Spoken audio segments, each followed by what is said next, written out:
Now at 9, a biogas proposal in Ottawa County shows the potential for chicken waste.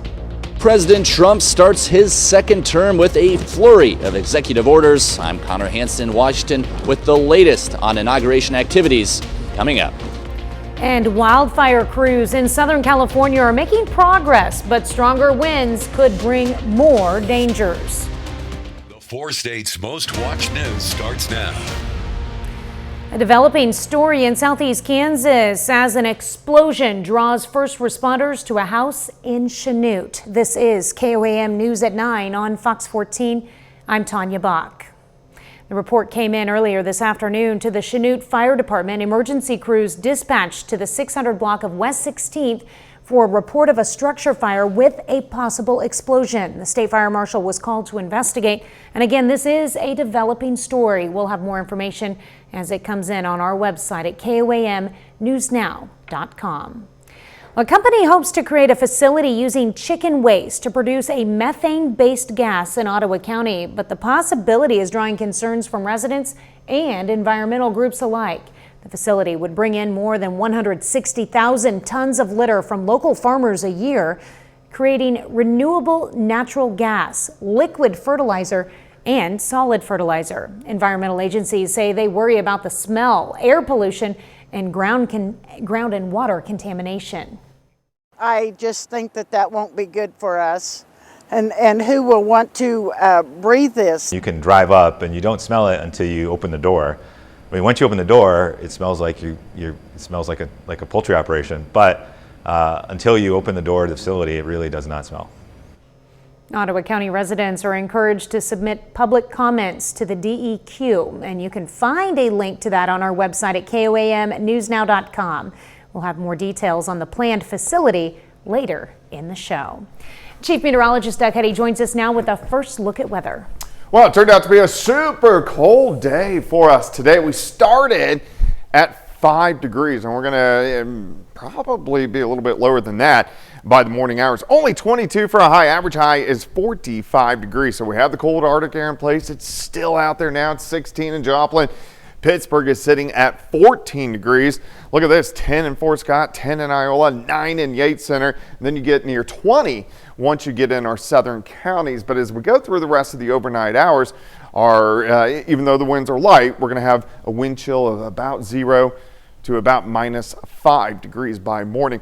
We've had some clouds, a couple little flurries kind of shooting around out there, but in general, we look pretty good. It's going to be pretty quiet as we go through the rest of the overnight hours, maybe a few random flurries, but look at our temperatures just bottoming out as we go through the overnight hours. So make sure you drip your faucets for us tonight. It's been an extended period of time that we've been below freezing. When are we going to warm up? We'll look at that here in a bit.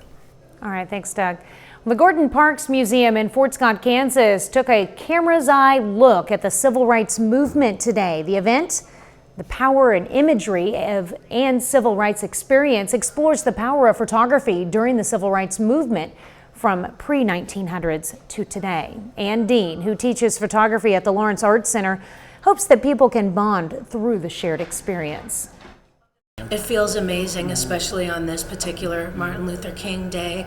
I feel very proud and honored to be able to share these stories, and my hope is that it just creates a sense of understanding and hope and camaraderie between all of us.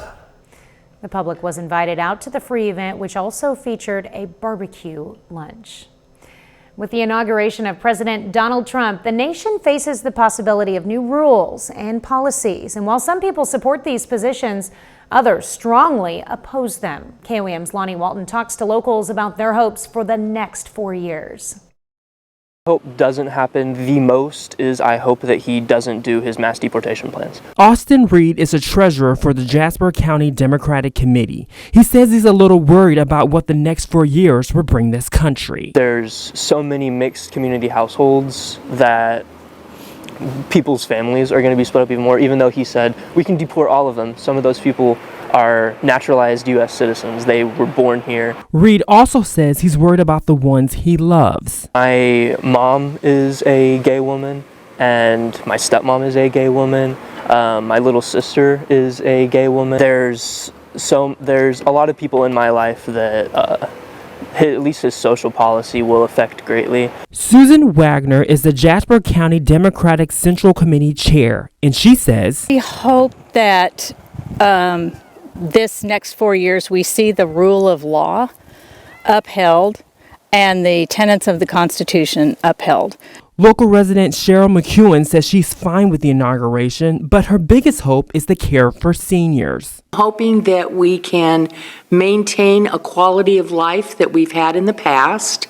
Hope that we get some additional benefits at no additional cost to us. Speaking of money, both Wagner and Reed hope all funds are distributed equally. I really do hope that the voters that voted for him get what they believe they're going to get from him. Lower prices of eggs and groceries. I hope he prioritizes that over giving tax cuts to the billionaire class. Not going to be able to lower groceries as quickly as he claims he's going to. Although no one knows what the future truly holds, Reed says it's not looking the best in his opinion. Nothing, at least economically, is going to get better. More than likely it is going to get worse. Reporting in Joplin, Lonnie Walton, KOAM News. Now, Reed says, one of the best ways to support change is to get involved. Well, coming up, a windy problem. More trouble could be on the way for firefighters in Southern California. I'm William Lajeunesse in Malibu. The story coming up. But first, post-holiday blues can take a toll, but experts say there are ways to manage them, from self-care to staying connected. Find out how to navigate this time of year.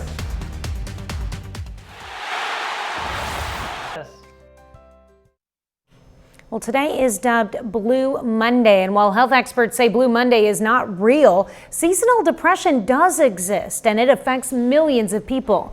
In today's Health Minute, Mandy Gaither has tips to help you cope with feelings of sadness all season long. The holidays are over, the days darker, the temperatures colder. It may all leave you feeling a bit sadder. It's a wake-up call that we have to focus on 2025, the next year.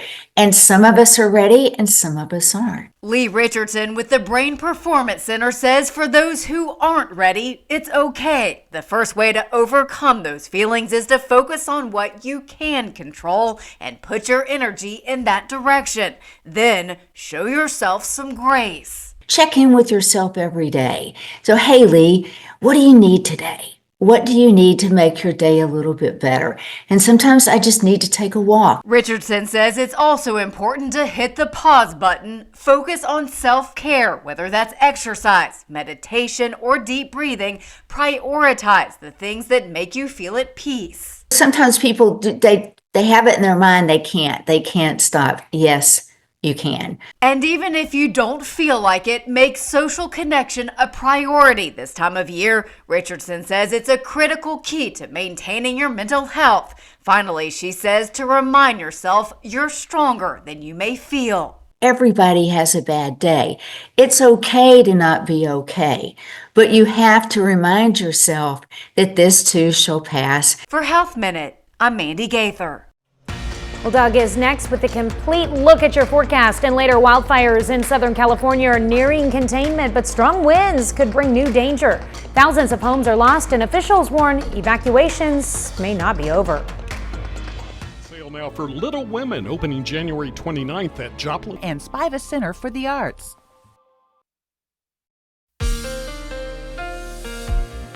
Well, of course, a super cold day for us today. Temperatures struggled to warm up, only lower 20s for afternoon highs as we started right around 5 degrees during the morning hours. Nice shot, Cornell Arts and Entertainment Complex Tower Cam. You can see the winds are whipping around just a little bit, and that makes it just feel a little bit colder than what it actually is. Only about 20 yesterday.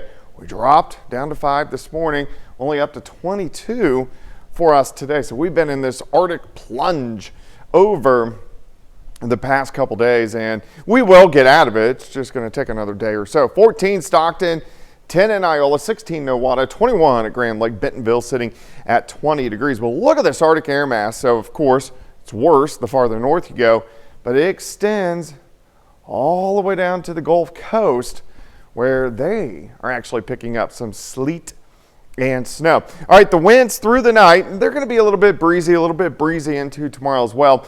Winds will start to switch out of the south and really gust 15 to 20. What that will do in return is help our temperatures warm up a bit over the next couple days. But Tuesday into Wednesday, yes, it's going to be breezy out there. Wednesday will be even more breezy. We've had a couple little light rounds of flurries, light snow showers kind of pushing through our southern counties, but most of us are looking good. But you can see these pockets of snow all the way down toward the south. And check this out. So in the pink, you got sleet, you got graupel and snow developing for Houston, where they only see snow like once a decade.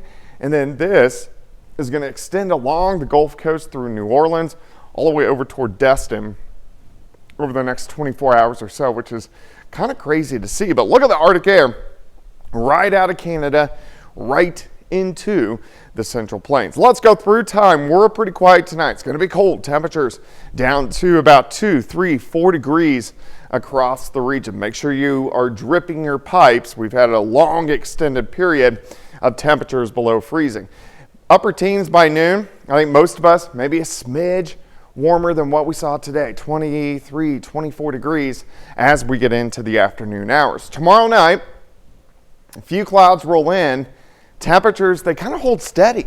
Lower 20s, southerly winds kick in, and this gets us finally above freezing by the time we head into Wednesday afternoon. Not up to our average high, but at least we're going in the right direction. Another little reinforcement shot of cooler air works in on Thursday morning. All right, 2 to start, 14 by noon, high temp 24 degrees as we go into the afternoon hours tomorrow. So see these colors, these are temperatures below freezing. So we kind of hang there as we go through the next few days, but we are going to start to see our temperatures moderate a bit, especially as we head toward the weekend.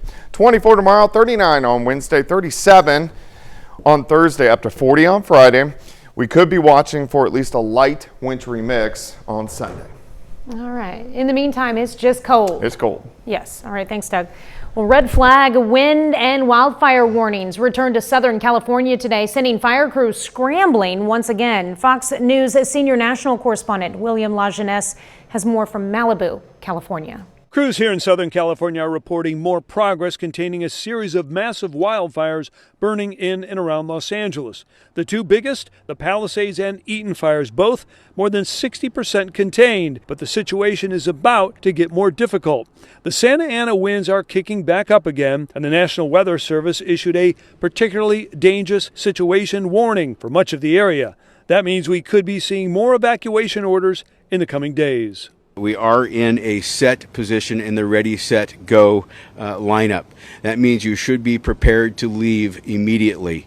It's not the time to start thinking about it. You need to be prepared. This is the third red flag warning issued in January, which is unprecedented for Los Angeles County. A big part of the problem is the unpredictable nature of the wind, making it difficult to determine where the new wildfires could begin. The winds could go from nothing, from calm, to 40 miles an hour very quickly, and then calm down again. So that's one of the main concerns today. Meanwhile, the damage assessment continues. More than 14,000 structures completely destroyed. And LA appointed a chief recovery officer, hoping to jumpstart a rebuilding effort that could take years. I mean, I think I just have to kind of lean on the community, and, you know, it's going to be a long road, but I think it'll be okay. President Trump said he will visit California on Friday to get a first-hand look at the damage caused by these fires. In Malibu, California, William Lajeunesse, Fox News. Coming up, TikTok is back for now. After a brief shutdown, the popular app is online again with President Trump playing a key role in delaying a nationwide ban. But what's next for the platform? Nominate your state's first responders. TikTok is up and running once again in the U.S., but the future of the popular app is still uncertain. Fox Business correspondent Edward Lawrence has more from the White House. After going dark for several hours, TikTok is now back in business in the United States. TikTok's owners thanking President Trump for helping save their app. The president indicated before his inauguration that he would not enforce a law effectively banning TikTok and wants to work with lawmakers to find a solution. Just last week, the Supreme Court upheld a law mandating TikTok be sold to an American buyer or go dark in the U.S. It was passed with bipartisan support, but some lawmakers on Capitol Hill significantly underestimated TikTok's power. They thought that it was an app where people spread cat videos and dances and goofed off. They equated it with Tide Pods and ridiculousness. In reality, it's an ecosystem that has created a huge portion of the American economy. Still, it's not clear what's next for TikTok. President Trump has floated the idea of co-ownership with an American company so the U.S. government would have more control over the app's data collection and where that data goes. But for now, users and content creators are breathing a sigh of relief and thanking the president for bringing back their favorite app. It's a beautiful app. It's brought so many people together. It's changed a lot of people's lives. And for it to just be taken away like that feels so not American. President Trump says that he will order the law paused for 90 days so TikTok can find an American buyer. At the White House, Edward Lawrence, Fox Business. Well, Valentine's Day is coming up, but scammers are looking to steal more than just hearts. The Better Business Bureau is warning about online romance scams and what red flags to watch out for. If you've been injured, Aaron Sachs. While love might soon be in the air for some, others will use Valentine's Day as an excuse to steal more than someone's heart. The Better Business Bureau wants to warn people ahead of the holiday that scammers use online dating and social media to take advantage of people looking for love. Pamela Hernandez, the regional director for the BBB office, says always be aware of red flags. So a couple of very common red flags that consumers tell BBB about are folks who are, well, too hot to be true. I say a lot with online shopping. If it sounds too good to be true, it probably is. And the same thing applies to dating online.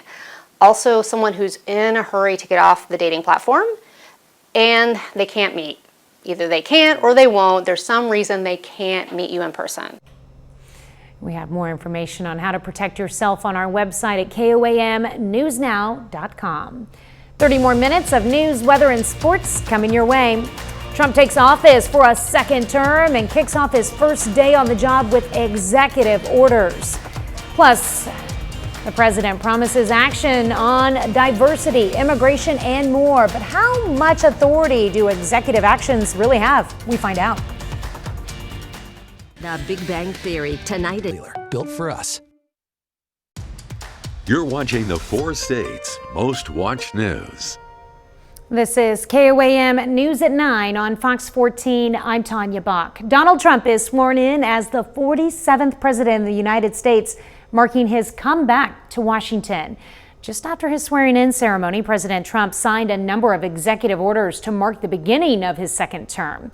Fox News correspondent Connor Hansen has more from Washington. A stark contrast for two presidents as Donald Trump takes office for the second time in a day packed with events, and Joe Biden leaves Washington as a private citizen after more than 50 years in public office. Former President Biden shaking hands with his predecessor and now successor, President Donald Trump. The 45th and now 47th president kickstarting his second term with a flurry of executive orders and committing again to release those imprisoned after the January 6th insurrection. It's action, not words that count. And you're going to see a lot of action on the J6 hostages. So help me God. So help me God. Congratulations. Frigid temperatures forced the swearing-in ceremony indoors, where shortly after, Carrie Underwood sang America the Beautiful a cappella. America. Later, Trump addressed an overflow crowd and admitted his inauguration speech was toned down compared to some of the topics he wanted to bring up. I was going to talk about the things that Joe did today with the pardons of people that were very, very guilty of very bad crimes. They said, please don't bring that up right now. You can bring it up tomorrow. Because of the cold, there will also be no inaugural parade. Instead, President Trump will join supporters inside Capital One Arena, signing even more executive orders in front of about 20,000 people. In Washington, Connor Hansen, Fox News. Well, President Biden announced a series of preemptive pardons on his final day. Just minutes before leaving office, President Biden pardoned 5 members of his family, 3 siblings and 2 of their spouses. In a statement, Biden wrote he did it not because they did anything wrong, but because he feared political attacks from incoming President Trump. Earlier, Biden pardoned Dr. Anthony Fauci, retired General Mark Milley, and members and staff of the January 6th committee who investigated the assault on Capitol Hill. Well, a new president means new executive orders. So what exactly is an executive order, and how do presidents use them to help enforce policies of the administration? Chris Bryant explains. Presidents have used executive orders since the formation of the United States government. George Washington had 8 while he was in office, and during Franklin D. Roosevelt's 12 years in office, he signed 3,721 executive orders. Something that's occurred throughout history. The usage of it has varied by time, but also sort of the content. Presidents use the power of the pen for a variety of reasons. You can think about it as being analogous to a sort of a CEO determining what company policy would be, but it could also be something that's formally delegated from Congress. According to the National Archives, Jimmy Carter signed 320, Reagan 381, George H.W. Bush 166, Bill Clinton 364, George W. Bush 291, Barack Obama 276, Donald Trump during his first term 220, and Joe Biden 162. So I think the executive order is enforceable to the extent that it's not checked by another branch. President Trump promised to use his executive power on a variety of issues: on DEI, transgender, natural gas, electric vehicles, offshore drilling, TikTok, tariffs, immigration, and the renaming of the Gulf of Mexico. There's pretty even political competition between the Republican Party and the Democratic Party in Congress, right? And that makes it much more difficult for the president to work through Congress. So how much authority does an executive order have? The lines in the Constitution that's used to justify executive action is the executive powers vested in the presidency, right? But what does that mean? What are the boundaries of that? That's ultimately determined by the courts. When it comes to legal challenges and how executive orders hold up, could be challenged in the courts, right? So the president has to have a legal basis to issue an executive order. If they are part of a presidential power, why can they be overturned by the next president? That's the the method that they choose given that possibility. I think it's possibly due to, how gridlocked Congress is. Well, President Trump is expected to sign about 200 executive actions, memoranda, and proclamations on just his first day in office. Doug is next with a complete look at your forecast, and later, poultry power. Plans in Ottawa County for a facility that would use chicken litter to create a product called biogas, but not everyone is excited about it. I'm Samantha Walker, and I'll have that story coming up. The area's favorite little hotspot. Other camera footage of downtown Joplin sits atop the Cornell Arts and Entertainment Complex, home of Connect to Culture and Spiva Center for the Arts.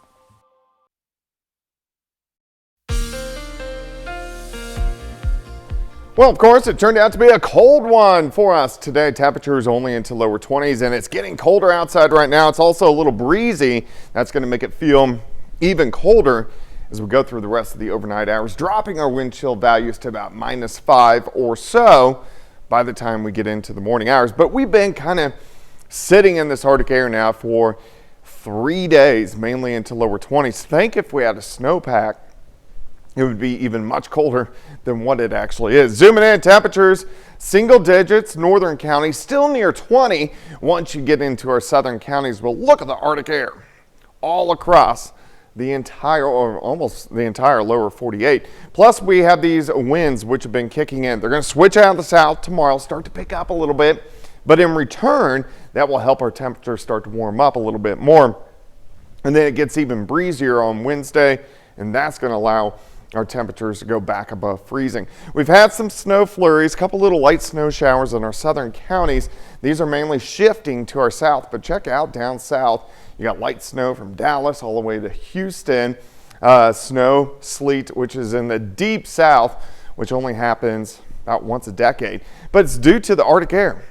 Look at the upper level winds right from the Arctic all the way down into the southern plains. But we're going to start to moderate this air mass a little bit as we go through the next couple days. All right, through the night, clearing out, cold, about 2-3 degrees to start the morning. We get sunshine, upper teens by noon. I think most of us lower 20s, 23, 24, maybe 25 in our southern counties. As we get into tomorrow night, it doesn't drop off as much. We get some clouds kind of shooting through. We stay into lower 20s, and then we finally get above freezing as we go into Wednesday afternoon. I think most of us into the upper 30s, which is pretty good news. So at least we're going to go in the right direction. Wrong direction tonight, 14 by noon, 24 during the afternoon. All right, here's our upper level flow so we can see our storm energy, but here's all the Arctic air. So we can kind of watch and see when it retreats. Kind of tries to get out of here on Wednesday and then kind of sinks back in on Thursday. As we go toward the weekend, it retreats to the north, and then we sit right along that freezing line as we go into early next week. But thankfully, especially late next week, all that Arctic air retreats across the northern parts of the plains. We do have a storm system which could give us a couple snow showers on Thursdays, very weak. And then as we go into the weekend, we're going to get some rain chances back in here. This is going to be late Saturday, Saturday night, and we could get a little bit of a wintry mix as we head into Sunday. However, that storm system is looking fairly weak at this point in time. 24 on your Tuesday, 39 on Wednesday, 37 on Thursday, up to 40 on Friday when we've only been like 22 today, 40, 49 Saturday. Sounds pretty good. Yeah, I'm looking forward to a warm up this weekend. Yeah, for sure. I agree. All right, thanks, Doug. Well, today's presidential inauguration ceremony was pushed inside because of the cold weather. The system did drop more than half a foot of snow on parts of the Northeast, but it's far from the snowiest inauguration, which was in 1909. Almost 10 inches of snow fell when President Taft was sworn in. Now, the wettest inauguration was in 1937 when 1.7 inches of rain fell for President Roosevelt's swearing in. And the warmest inauguration was in 1981 when the temperature was 55 degrees for the first swearing in of President Reagan. Well, coming up in sports, Webb City's head softball coach announces she's stepping down. Plus, Riverton boys basketball faces Columbus in the opening round of the Lancer Classic. John Dales has those stories and more up next. Your favorite business today at KOAMNewsNow.com/finest. Ashley is bringing you. Followed by an all-new doc Tuesday on Fox. We're getting closer and closer towards the high school basketball postseason in the 4 states, and this week a ton of our local teams playing tournaments around the area, the first of which tips off this evening at Southeast High School. We've got a CNC matchup in the opening game of the 2025 Lancer Classic. Riverton takes on Columbus.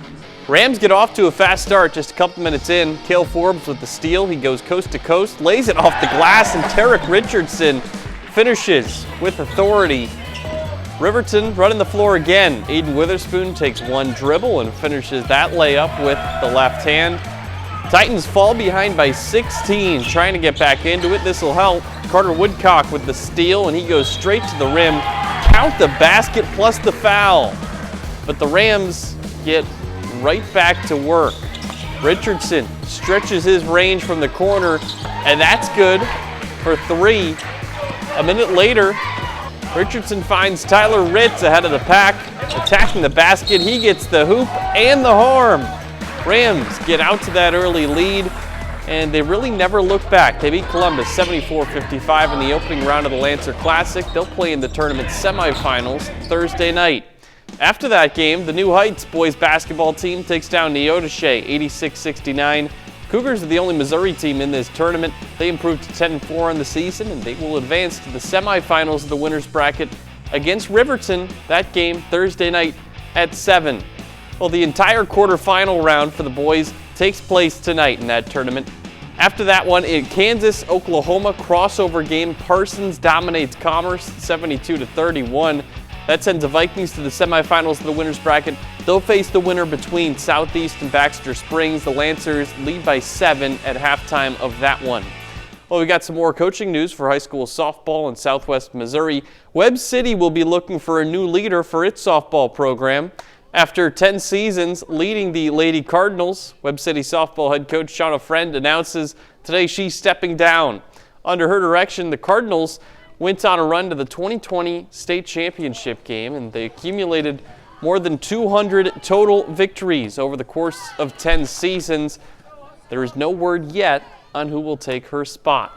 Well, tonight is the final college football game until August. Notre Dame faces Ohio State in the Division I FBS National Championship game, and it's also the first national title game under the new format of a 12-team playoff.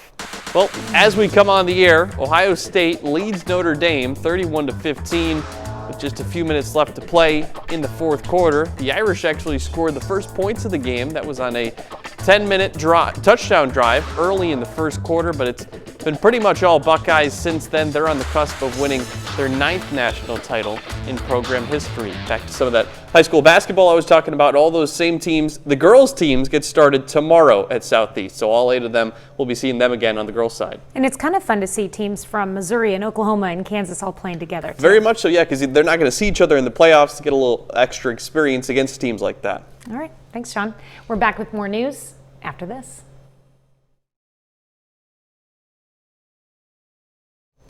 A company hopes to create a facility using chicken waste to produce a methane-based gas in Ottawa County, but the possibility is drawing concerns from residents and environmental groups. The co-founder of the company, hoping to build a facility, flew in and met with KOAM's Samantha Walker. He explains what the facility would be like and addresses some of those concerns. Argo Development Partners is a small U.S. company hoping to build a facility in Ottawa County that would create products using chicken litter. They plan to bring in over 160,000 tons of litter from local farmers a year. Basically mix it with water, do a biological process where we convert carbon and nitrogen into 3 products, and all 3 of those products are really agricultural products that are renewable natural gas, liquid fertilizer, and solid fertilizer. Walker says the company looked at sites in Arkansas and Missouri, but ultimately chose Ottawa County in Oklahoma because of its access to the natural gas pipeline and the proximity to farmers with chicken litter. There's a very significant pipeline that runs right across the side of site, so our material won't have to leave site. So we'll generate it on site and it will immediately go into the pipeline. The community isn't necessarily welcoming the facility. I just think that won't be good for us.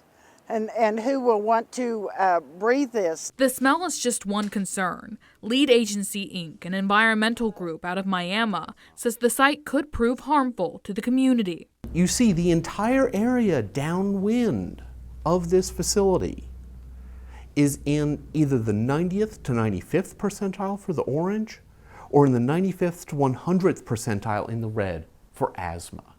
Walker says the facility is being designed with air quality and odor in mind. You can drive up and you don't smell it until you open the door. I mean, once you open the door, it smells like it smells like a poultry operation. But until you open the door to the facility, it really does not smell. Not only is LEED concerned about air pollution, but the potential for groundwater contamination. Walker says they're keeping safety and storage in mind, such as using secondary containment for anything stored in the tank. A lot of litter will be on like concrete pads, right? So we'll have it in an engineered solution where we're not going to have a lot of runoff. Brent Rendell owns the land where the facility will go and is leasing it to Argo. He says he originally shared some of the same concerns. Will it smell? What are you going to do to keep the waste products where they're supposed to be and not where they're not supposed to be? And what sort of an impact will this have on the environment? Rendell adds the facility could prove good for farmers and for the environment. If you look at what this system replaces, it's actually reducing the emissions. Residents say they just want to protect their homes. You want a clean place, you want a safe place to live, and that's what we've had for many, many years. And we don't want to see that change. The facility's open air permit is in the public comment phase with the DEQ. Lead Agency Inc. is encouraging residents to come forward with whatever questions or concerns they have. Not a complaint to your neighbor, but a comment to the only agency right now that can stop it, and that's the DEQ. Reporting in Ottawa County, Samantha Walker, KOAM News. Ottawa County residents are encouraged to submit public comments to the state DEQ by January 22nd. And you can find a link to that and more information on the proposed facility at KOAMnewsnow.com. From sci-fi action thrillers to adventure horror films, we find out what's new in home entertainment. Stick around, that's after the break. An anti-hero symbiote, a fading celebrity, and a country superstar are among the new digital and DVD releases available to add to your home library. Fox's Ashley Dvorkin runs down the list of what's new in home entertainment. Something really bad happened. Topping the list of what's new in home entertainment, the horror sequel Smile 2, starring Naomi Scott as a pop star on a world tour, forced to confront her dark past when she starts experiencing terrifying events. Venom: The Last Dance is the third and final film in the trilogy. Tom Hardy reprises his role as the anti-hero symbiote, facing off with government agents and alien monsters from Venom's home planet. Are you interested in learning more about the Church of Jesus Christ? Come on in. Hugh Grant leads the horror film Heretic about two Mormon missionaries forced to prove their faith when caught in a deadly game inside a man's home. I'm fine. Demi Moore plays a fading celebrity who decides to use a mysterious drug that creates a younger version of herself in the psychological thriller The Substance. Tom Hanks and Robin Wright star in the drama Here, centering on multiple families and the special place they live in across different decades. Run! The sci-fi action thriller Elevation stars Anthony Mackie, Marina Baccarin, and Maddie Hassan as post-apocalyptic survivors who leave the safety of their mountaintop refuge to face monstrous creatures in order to save a young boy's life. Monsters, yeah. A group of friends team up with a retired police detective to embark on a journey to save their island in the adventure horror film Monster Summer. For music fans, singer-songwriter Teddy Swims releases the continuation of his debut album with I've Tried Everything But Therapy Part 2. And country superstar Kane Brown drops his new album, The High Road, which features guest vocalists, including his wife, Caitlin. Looking for somebody. In Hollywood, Ashley Dvorkin, Fox News. That's our time for tonight. Thank you for joining us. We're going to leave you with video of a cheetah racing after a snack at the Werribee Open Range Zoo in Australia. Enjoy. Have a great night and an even better tomorrow.